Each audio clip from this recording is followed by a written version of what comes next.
Mga kalaro at kababata, at ngayong episode na ito sa Toy Collector Pilipinas, makikita nyo ang isang celebration na ginaganap ngayon sa SM North EDSA na kung tawaging Animazing North, at ang konsepto ng kanilang celebration ay mula sa anime na One Piece.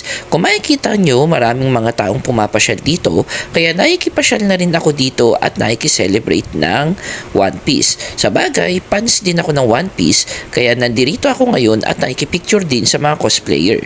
At kung makikita natin mga kalaro at kababata, marami ditong mga nakalagay na mga toy booth at iba't ibang uri ng mga toys na pwede mong bilihin. Meron ditong mga pangko na nandoon. May buy 2 take 1 na mga pangko at iba't iba pang mga uri ng mga items. Nakita ko dito ang Voltron, may One Piece, may Zoro, at makikita natin dito ang iba't ibang uri ng mga exhibition dito. Kaya nga mga kalaro't kababata, na-enjoy ko ang pamamasyal dito. So titignan ko dito kung meron ako mabibiling toys. Kung meron man ay maghahanap-hanap tayo. Kaya nga mga kalaro't kababata, dito nag-iikot-ikot ako upang makahanap ng bagong bibilihin na laruan. Pero nag-observe lang ako kasi nasisiyahan ako sa mga ambience na nangyayari dito.